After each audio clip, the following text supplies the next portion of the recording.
Ingin memberikan efek jera dan tak ingin jadi objek bulan-bulanan haters lagi, pihak Syahrini kini bersikap tegas. Pihak-pihak termasuk haters yang diduga mencemarkan nama baiknya diseret Syahrini ke ranah hukum. Setelah penyebar konten asusila yang telah ditangkap polisi, rupanya pihak Syahrini juga mengambil langkah hukum untuk kakek Loren di Belanda. Langkah itu dibuat atas inisiatif sang suami Reno Barak yang menyewa pengacara di Belanda untuk melayangkan somasi. Setelah disomasi 2 kali oleh pihak Syahrini, seperti apa reaksi kakek Loren? Seperti apa penegasan pihak Syahrini soal hubungannya dengan kakek Loren dan motif dari aksinya melalui sosial media? Benarkah pihak Syahrini akan menyeret kakek Loren ke polisi? Selain dengan kakek Loren, benarkah proses hukum kasus dugaan pencemaran nama baik oleh pedangdut Lia Ladista terhadap Syahrini masih berjalan? Seperti apa perkembangannya kini? Pemirsa, bersama Intens Investigasi, kami hadirkan kabar terkini, terpercaya, dan teraktual. Tetapi sebelumnya, jangan lupa untuk like, subscribe, dan juga share channel YouTube ini.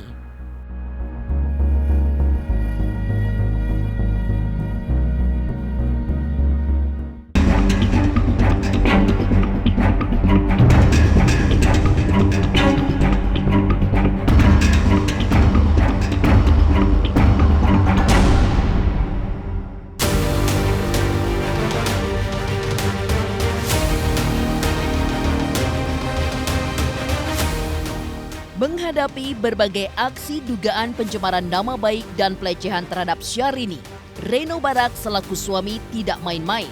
Sikap tegasnya membela sang istri ia tunjukkan dengan mengambil langkah hukum. Setelah melaporkan haters penyebar video asusila Syahrini, pihak Reno Barak juga diam-diam telah mengambil langkah hukum terhadap kakek Loren di Belanda atas cuap-cuapnya yang condong mencemarkan nama baik Syahrini. Reno bahkan telah menyewa pengacara di Belanda untuk berurusan dengan kakek Loren.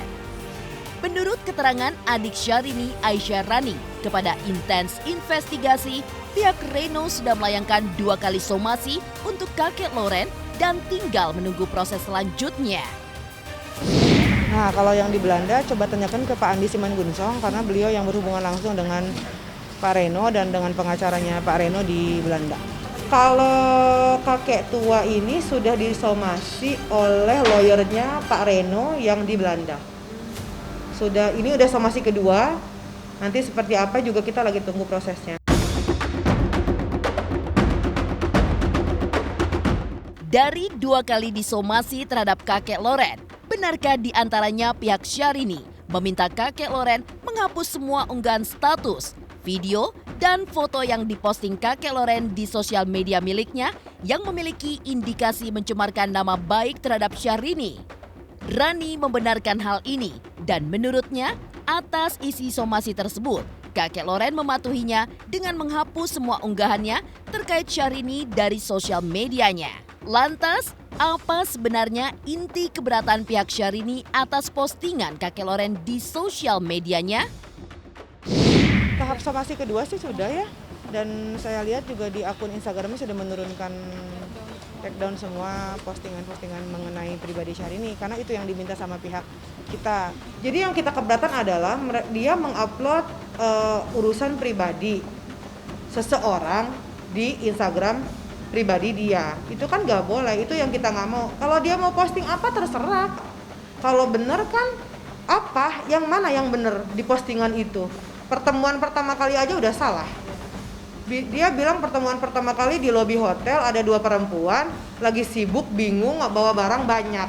Which is itu Ita sekretarisnya. Gak mungkin Syahrini menginap di satu hotel, which is itu bintang 5, nggak ada bellboy. Itu udah bohong, nggak masuk akal. Karena itu dikenalinnya sama mantan pacarnya Syahrini saat itu. Dari unggahan kakek Loren di sosial media miliknya, pihak Syahrini juga menduga ada tendensi untuk mencemarkan nama baik Syahrini. dan aksi kakek Loren tersebut seakan-akan tidak memikirkan efek negatifnya terhadap Syahrini, karirnya, dan lebih lagi atas keluarganya. Padahal menurut pihak Syahrini, apa yang terjadi selama ini dan hubungan Syahrini dengan kakek Loren adalah baik dan biasa-biasa saja. Nggak ada itu yang namanya dia liburan bersama sugar daddy atau apalah kita rame-rame kita liburan. Messi melayani kita dengan baik karena dia lebih paham kan dengan dengan lokasi-lokasi yang bagus di sana. Aku ngadain komunikasi dengan Pak Loren itu secara baiklah, secara layaknya dia seperti aku aja manggil dia opah gitu. Pertama yang kita lihat dari itu adalah pertama foto keluar kan waktu dia di salju. Padahal foto itu aku yang ambil.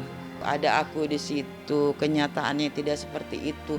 Hanya dibilang foto bergandengan solo berdua, semuanya di-cut ini. Padahal kita semua sekeluarga dengan anak-anak kecilnya semua liburan pada saat itu.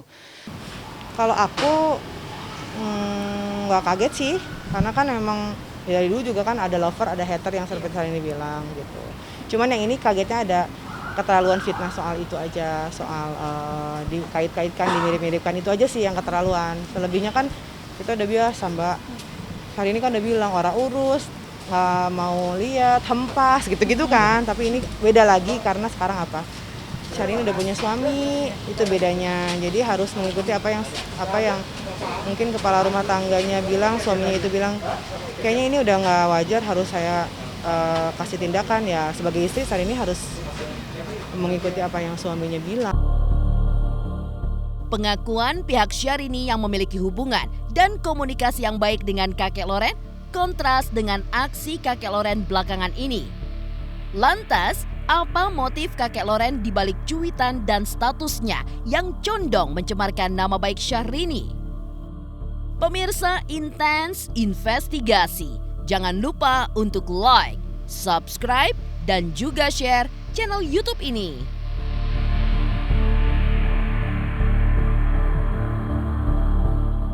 Halo pemirsa, saya Omar Daniel. Jangan lupa saksikan terus Intens Investigasi, tayang 2 kali sehari, di siang dan juga di malam hari. Wajib nonton ya.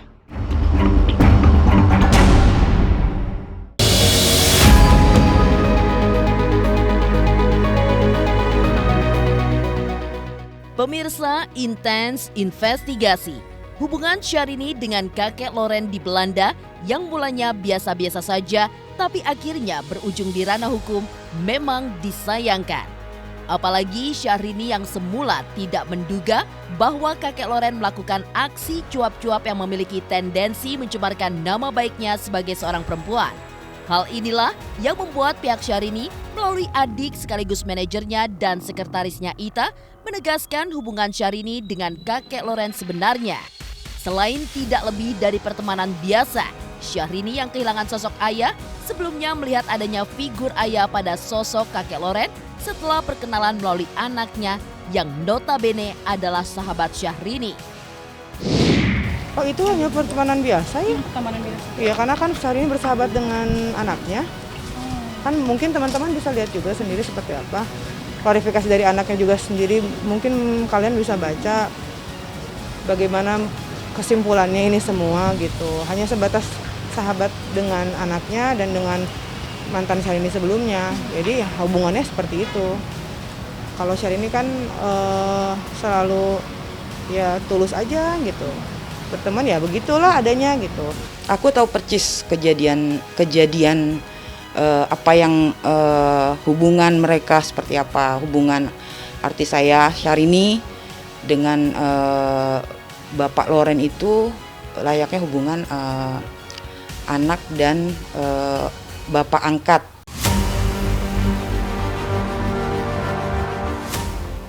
Terkait Syahrini yang menganggap kakek Loren sebagai ayah angkat, Aisyah Rani juga membenarkannya. Meski kemudian Syahrini memanggil kakek Loren dengan sapaan papa, tapi hubungan itu rupanya bukan dalam konten setelah disahkan dalam hukum Belanda ataupun Indonesia sebagai anak dan ayah angkat, melainkan mengalir begitu saja dan apa adanya dan penuh kekeluargaan. Gini, kalau yang saya tahu saat di Belanda itu kan Ita juga ada nih sekretaris saya. Yang saya tahu, Syahrini kan Maisi sudah seperti sister kamu, anggaplah saya ayah angkat kamu. Itulah yang terjadi. Jadi ya panggilnya papa gitu, seperti Maisi. Seperti itu sih. Baik-baik aja. Baik-baik aja. Baik-baik aja, bahkan saya terima dia di rumah dengan Maisi, dengan anaknya baik-baik aja. Masih ada almarhum ayah kakak saya juga, ketemu sama suami saya saat itu. Itu baik-baik aja, makanya kita lihat perkembangannya deh seperti apa ya. Kalau kasus yang itu Pak Andi yang bisa kalian hubungi untuk cari tahu seperti apa kelanjutan kasusnya.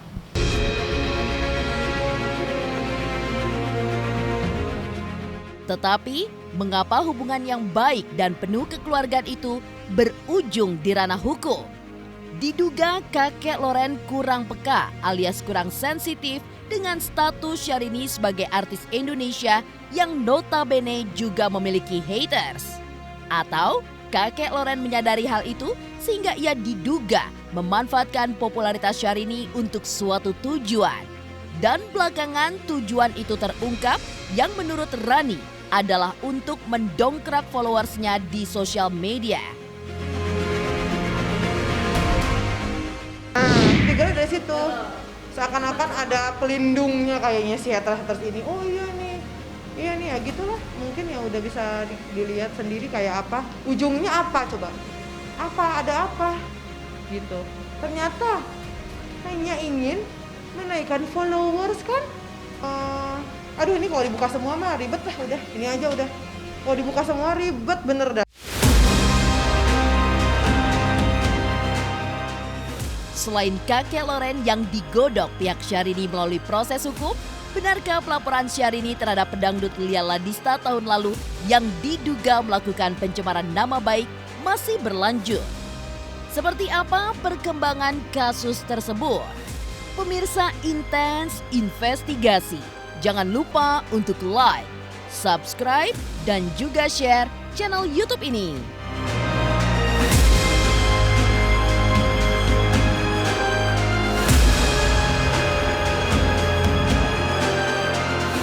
Halo pemirsa, saya Tar Budiman. Jangan lupa untuk saksikan Intens Investigasi karena sudah tayang 2 kali dalam sehari. Ada yang siang dan juga ada yang malam. Jangan lupa ditonton ya.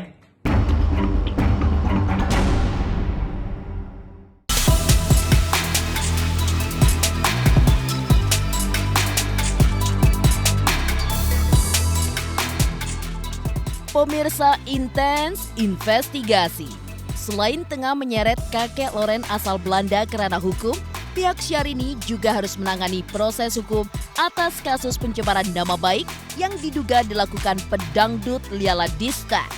Kasus dengan Lia yang telah dilaporkan pihak Syahrini sekitar pertengahan tahun 2019 itu rupanya kini masih bergulir di ranah hukum. Terkait kasus yang menyebutkan Syahrini memiliki kedekatan dengan seorang pengusaha asal Kalimantan itu, menurut Aisyah Rani, adik sekaligus manajer Syahrini, sudah pada tahap pemanggilan terhadap terlapor alias Lia Ladista. Dan kini sudah sampai pada pemanggilan kedua setelah sebelumnya mangkir. Pemeriksaan saksi dan pihak-pihak terkait pun menurut Rani telah dilakukan penyidik. Oh, terlapor itu sedang dalam tahap pemanggilan ya. Kemarin kan saya kesini dengan tim kuasa hukum, dengan tim Bang Hotman Paris. Itu pun laporannya masih ternyata kasusnya berjalan terus. Terlapor juga sudah dipanggil tapi mangkir. Dan ini untuk panggilan kedua. Nanti kita lihat seperti apa perkembangannya ya. Oh iya, itu terlapor 2019. Itu berjalan ternyata. Jadi karena adanya PSBB ini, si pihak kepolisian dengan terlapor juga sulit untuk datang ya ke sini kayaknya gitu sih menurut keterangan dari penyidik gitu. Tapi memang berjalan terus, saksi-saksi sudah dipanggil, sudah memberi keterangan semua yang terkait saat itu, yang menayangkan siapa, dia ada di acara mana, semua sudah dipanggil, tinggal si terlapor yang belum.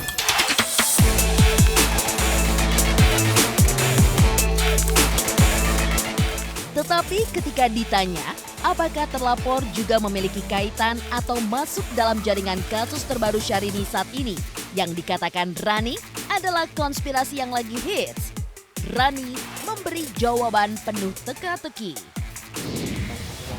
Nah, kita harus tunggu keterangan bapak-bapak kepolisian. Apakah ini termasuk jaringan atau termasuk konspirasi itu yang saya pernah sebutkan. Kita belum bisa bicara kalau yang terlapor ini, tapi kita tunggu bagaimana hasil penyelidikan dari pihak kepolisian ya. Di situ kan jelas ya pencemaran nama baik di situ itunya pasalnya. Nah nanti deh Mbak, selanjutannya saya juga belum bisa minta keterangan banyak karena memang baru tahu kemarin bahwa si terlapor ini mangkir dalam panggilan pertama gitu. Nah panggilan keduanya kita mau tahu seperti apa.